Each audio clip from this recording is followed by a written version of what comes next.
not the ways that you think does the reopening. And today's show is a little bit different in the sense that on looking at obviously a lot of that is going to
And good day, and welcome everyone. Welcome everyone to Ocean Freight TV. And I'm your host, Steve Herrera, CEO of Ocean Audit, and your exclusive host here on Ocean Freight TV.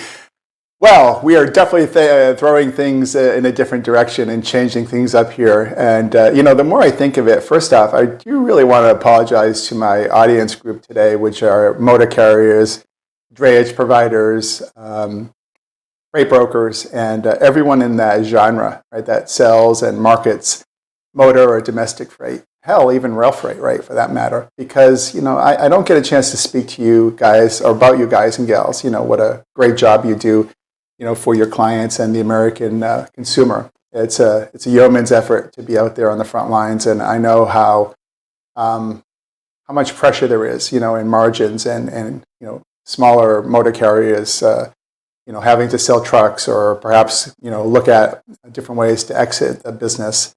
So today's show about, and again, I titled it, a little incorrectly. It says truckers and motor carriers, I should say, dray providers and freight brokers, you want more revenue.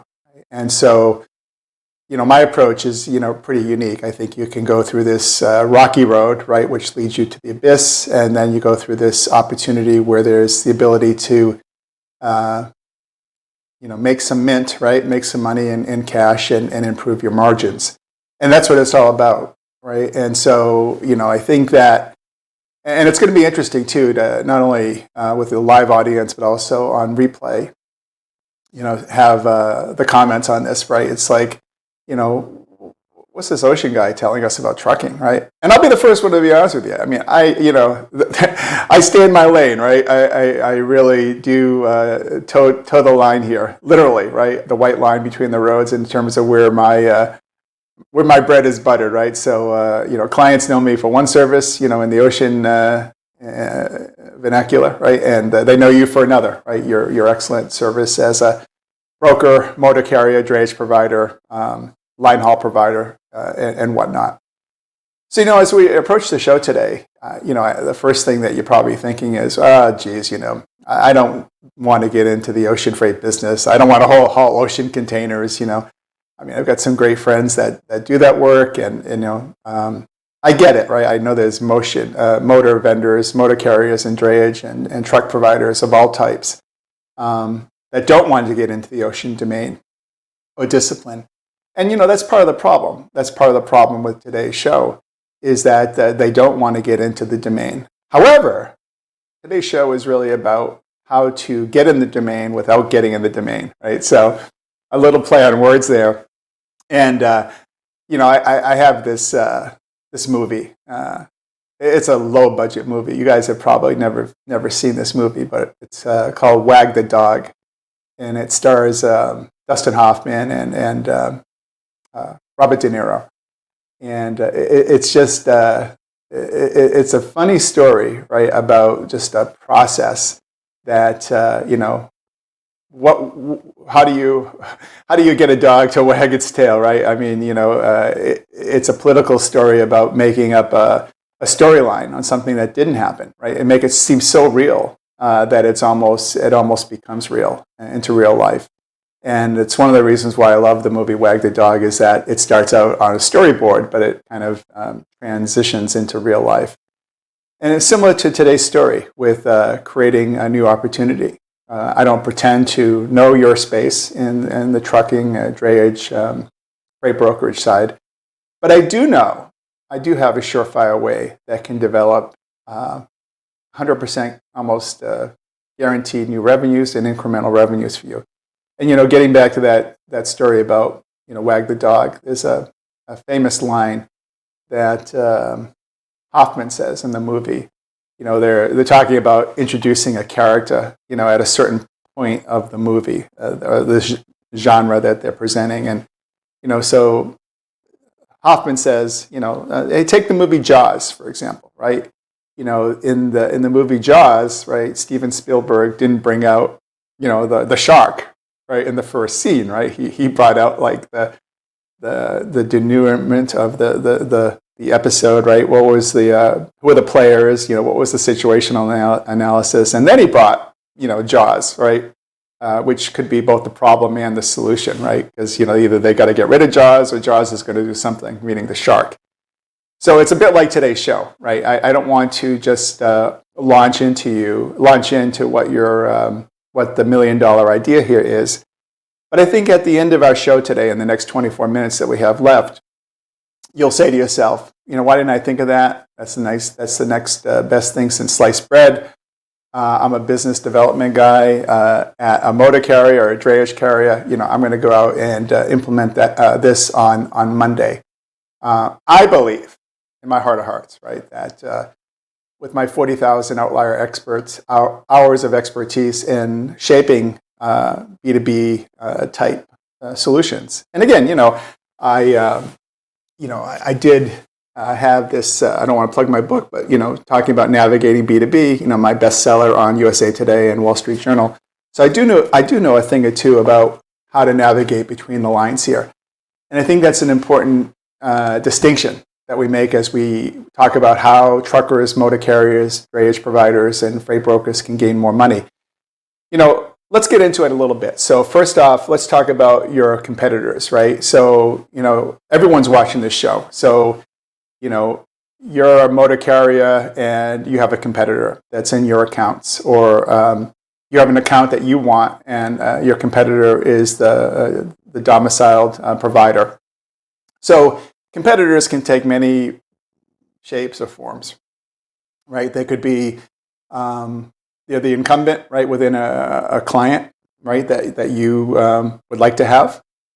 But at the same time, right, one of the things I found in working with a lot of organizations that have ocean and dray and rail and parcel and all this great stuff, and that's a little hint, right, what's coming down the pike in this episode, is, you have sometimes, and again, this is more of a specialty organization, but you might have a group in business development or sales, right, that focuses on line haul trucking, right, long haul trucking, team trucking, right, regional trucking, parcel distribution, ocean freight, right. So there are entities out there, like I don't know, just without naming names, right? You've got a FedEx or a UPS or a DHL, right? They may all have these different types of services to one given shipper, right? So FedEx or UPS could have a long-standing guy or gal selling trucking services, distribution services. Let's call it that. But at the same time, let's say FedEx or UPS has an ocean service, right? So. And it might be the same person or it might be a different person. But what I found in my experience over the years is that, one of the challenges is that a lot of times, salespeople and marketing people, within an organization, be it a truck line, an ocean line, freight forwarder, 3PL, 4PL, they kind of get this turfitis, right? Where it's like, okay, gee, I got a great thing going with this line haul trucking from, Rochester, New York to LA, right? And I've been doing this, or my company's been doing this for 6 years with a client. yeah, they have some ocean, but if I bring the ocean guy in or an ocean team in, what if they cock it up and it looks bad on me? I mean, I've seen that time and time again, right? And I'm sure you guys and gals can all relate to what I'm describing here. So that's the kind of the bullet. It's like my turf, but there's another program. But hey, unless you're kind of new, right, into an organization, and you want to go into that shipper and say, okay, we have trucking, we have this solution, we have hot shop program, we have a transload program, we have an ocean program. Relatively speaking, that's not really done as much as it should be, right? And again, that's not really the solution here, and that's not where I'm kind of navigating you guys to pardon the pun from my Navigating B2B book, but you'll see how this comes into play. And of course, a lot of times, competitors tend to be old school. I mean, you take someone like myself, right? I mean, I'm not old school. I have a young wife, I have a young family, I think really progressively. I'm 62, I've been in the industry for 40 years, and I think out of the box, right? I think, vivid colors, I think wild imagination, I think the possibilities, and I'll whiteboard you to death, right? We'll sit in a room on a Saturday and we'll come up with all kind of great things. And so that's my mentality. But that's not everyone's mentality, right? There are certain, people in ocean, right, or that just get into they have horse blinders on, or kind of this horse collar approach, where and it's a little bit like tunnel vision, right, where you think about servicing the client, which is great, but you tend to be more one or two dimensional. So I think that the idea here is that if you can kind of start to think of yourself or migrate that, okay, maybe I can be old school, maybe I can be a hybrid, right, in the approach that Steve is advocating for me to make more money. I know on this guy, I got to kind of be old school, but maybe on this client, on an account by account basis, I can think out of the box, because the guy or gal that I'm selling to, and I'm talking, if you're a trucker or a drayage provider, you're selling to a logistics man, a woman, or a team, or procurement, I don't know who it is, but let's say that they're really progressive, dynamic thinkers. And again, I did a study on LinkedIn. I think I've talked about it in some of my other shows, where out of 500,000 or 600,000 people in the U.S. With logistics titles in their name, 15, 20% of those are in their roles less than 2 years. So you've got a lot of out-of-the-box thinkers that want to be mavericks or maverickesses at these at shippers, right? And they want to climb the ladder. They want to have successes, under their belt. And quite honestly, the way to achieve that is not necessarily to do something the old school way. It's to do something maybe a hybrid way, or a different way of thinking outside the box to serve your clients, both incumbent clients that you already have if you're a trucking company, or, and again, this is more aggressive and more assertive. We'll talk about this in a few minutes. Clients that your competitors have, that where the competitor just grew so complacent that they haven't thought about this solution, nor would they ever think about it until they see a webinar or a TV show like this. So to me, it almost becomes surf's up. And I think the surf's up mentality that I've illustrated here on this deck is pretty creative, with the truck riding the surfboard, right? So the nice thing about trucking and drayage and motor carriers, right, if it even starts to kind of resonate, cross pollinate with the ocean world, and I'll show you how those worlds intersect in a few moments. But the nice thing is that there's more of a neutrality approach, right? So think of it like this: if I am DHL Ocean and I go to a client that's using FedEx Ocean, or Schenker Ocean, right? Whatever it is, doesn't matter. These are just names I'm throwing out, right? So it's a harder sell, right? If you go from your DHL, you go to UPS, or UPS go to FedEx, FedEx goes to UPS. Try to get those clients, right? Because the client's going to say, well, gosh, we're long-standing with, I'm DHL, you're FedEx, right? So, oh, hey, we'd love to have your business. We got this great program. Well, we've been with FedEx a long time. You're DHL. We recognize that, but, we're getting great service. And, quite frankly, we haven't seen any differentiation, whatever it is, right? But if you approach a client in a way that invokes an ocean thought or mechanism, and you're a trucking company, then you're approaching it with incredible neutrality, right? Where the client is, tell me about that, right? You see where I'm going with this? It's a little bit of a fine line, right? In terms of, and you'll see in my next slide, a little play on words. I won't give it away what it is yet.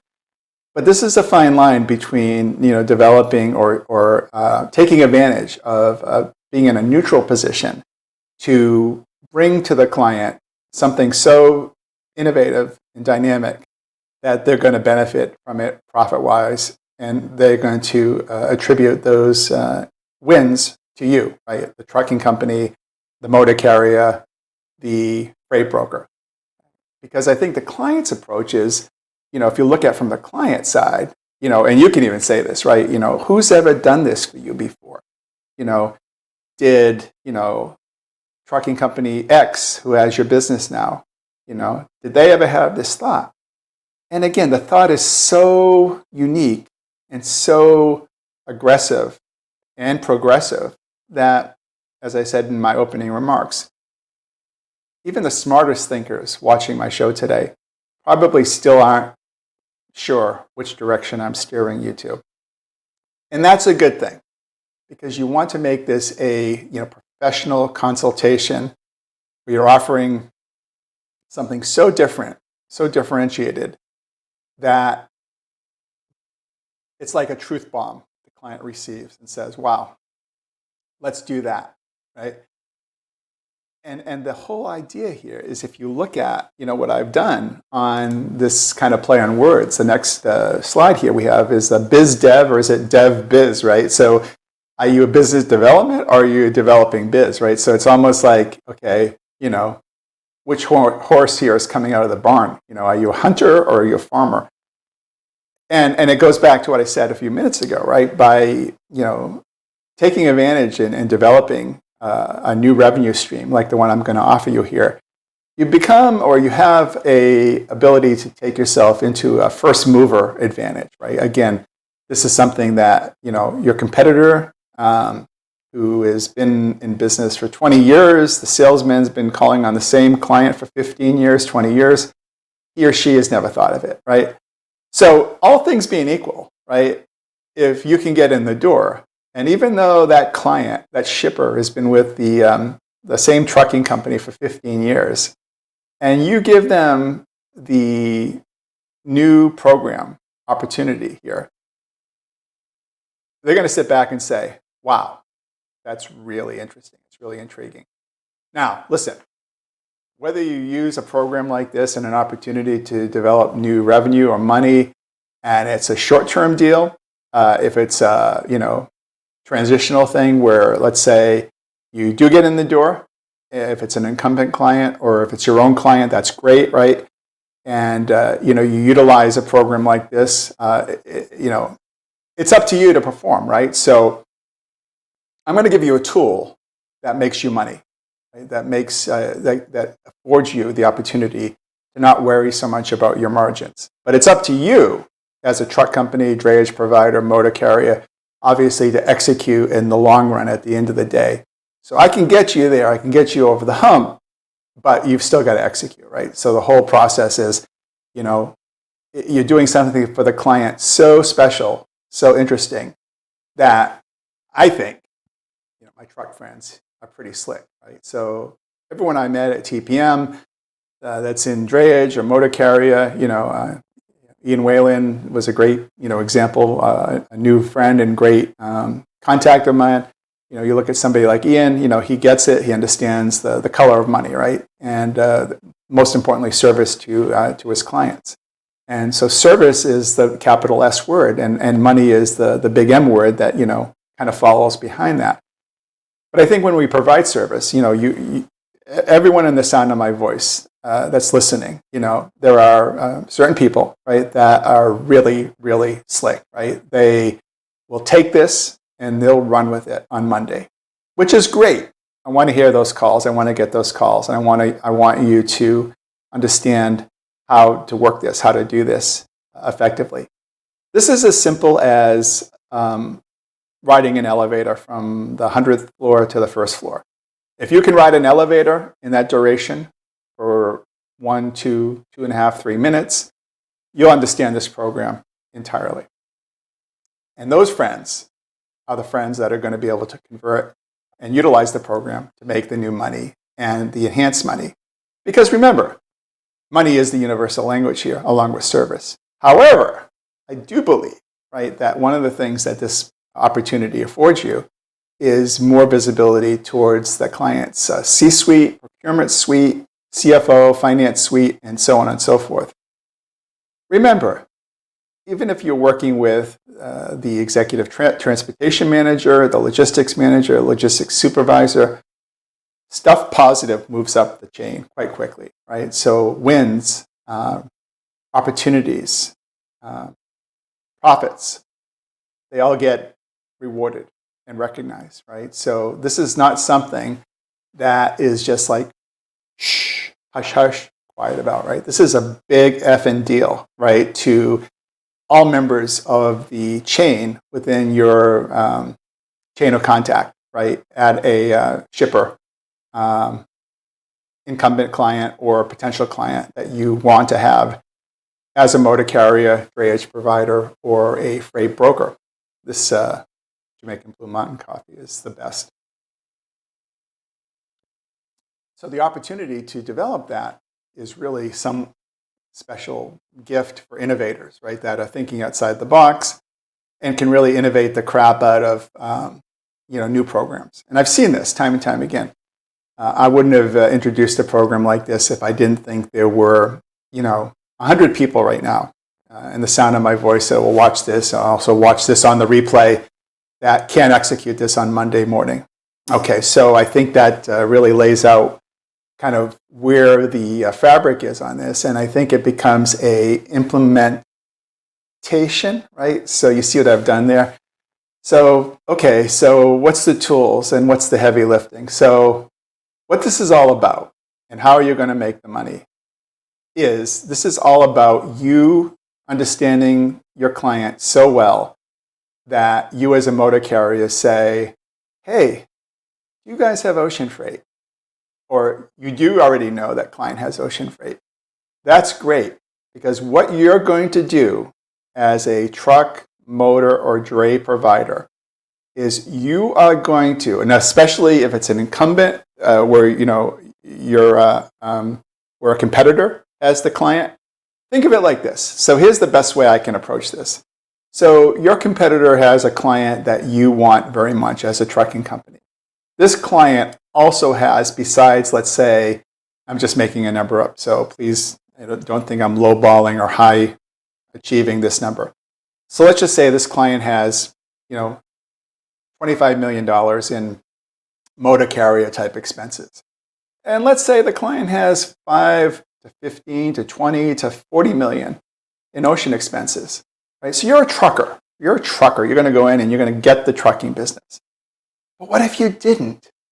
What if you reverse engineered it and said, before we even talk about my service as a trucking company, why don't we get you an ocean freight refund on your incredible ocean spend? Now, you're the trucking company. You're the motor carrier, drayage provider, freight broker.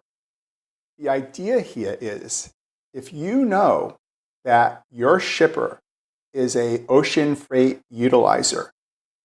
Now we can discuss what makes a good ocean freight audit client, but you can be the one that triggers to the client, hey, we have a white label ocean freight post audit. We have a designated global leader ocean audit that is the world leader in ocean freight recovery. I'd like to introduce you to Steve.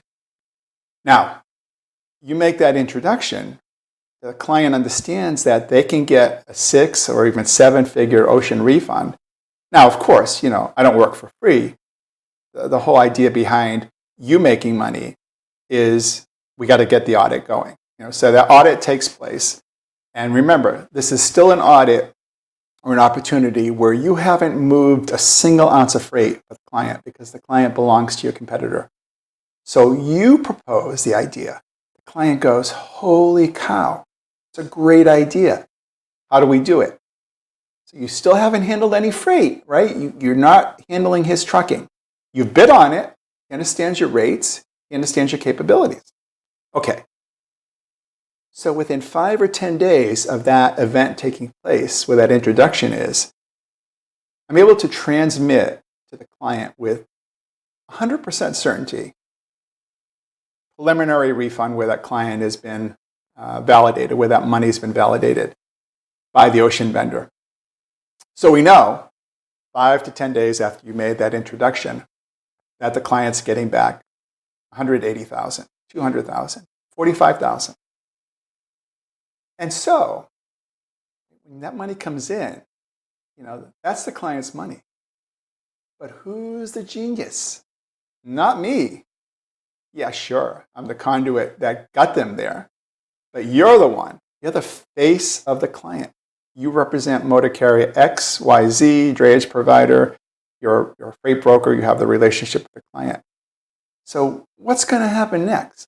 Client gets $100,000. Okay, I have to invoice the client for my share.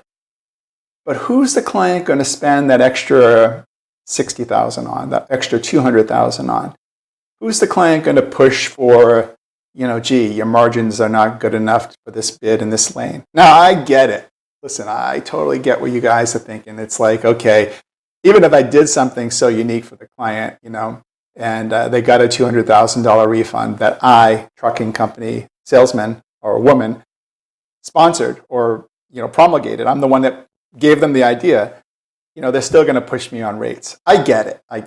So, but the whole idea here is that if you've ever wanted an opening to get into a new client that you don't have, if you've ever wanted to give an incumbent client that you have for a year, 2 years, many years, incredible new recovery of working capital, this is another way to do that for that client.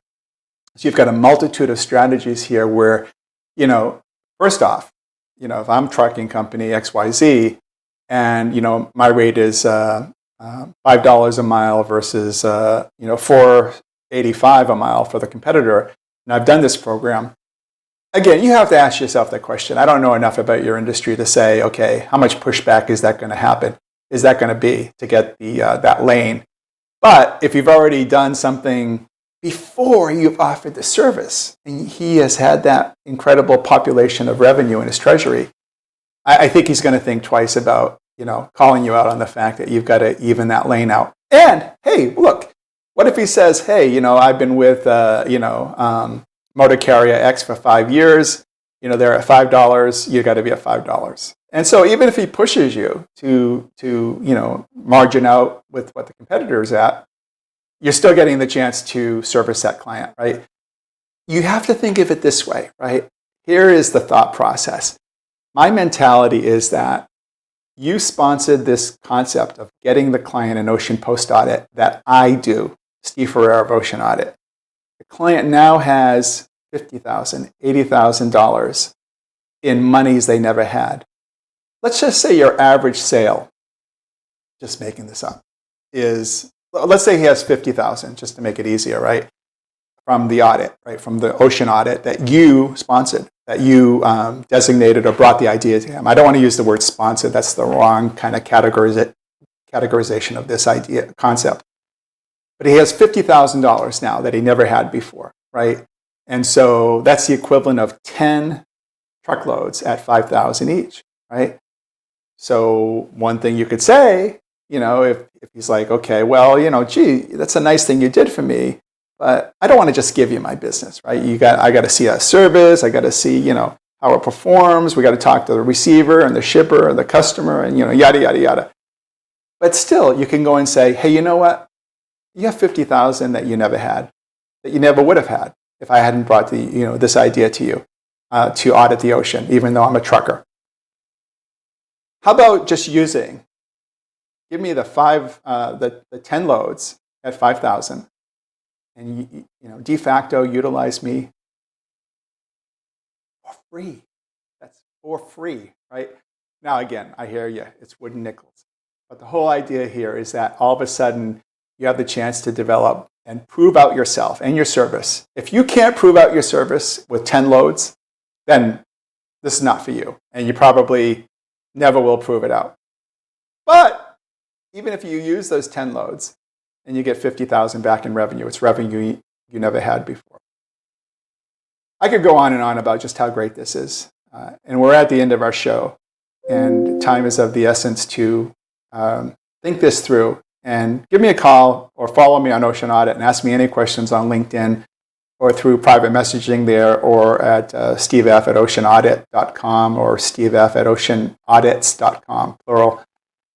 And I'll be glad to help you and show you how this can work immediately for any of your new clients, incumbent clients, legacy clients, or especially for those mavericks out there that want to go ahead and try to achieve a new account that your competitor has been handling. This is the guaranteed way for you to make that pitch. And you know what? What do you have to lose? There is never an occasion where I've done an ocean recovery audit where there's been zero return, right? So I can't promise that it's going to be 50,000 or 100,000 or 500,000. But what we can do is we can set metrics before we even talk to each other about this program of what makes a good ocean freight recovery candidate, right? So certainly someone that has 10 containers a year, I would probably steer you in a different direction. Someone that has 100 containers a year, we can talk about the yields there, the yields that would be there. And someone that has 10 or more 1,000 containers, we can certainly give a great indication and get you on a Teams or a Zoom meeting with that client and explain the whole thing to the client. Remember, at the end of the day, it's the client's decision whether to do this. You're the idea navigator, right? So just like, in my book, Navigating B2B, I want you to navigate T to B, truck to ocean. And that's my show for today. And again, I hope you like this overview of how truckers, motor carriers, and drayage can make more money, increase profits using ocean freight post-audit as a strategic advantage for your clients. Well, until next show, I'm Steve Ferreira, CEO of Ocean Audit and Ocean Freight TV. Hope you enjoyed today's episode. Have a great weekend, and we'll see you soon. Thanks for watching.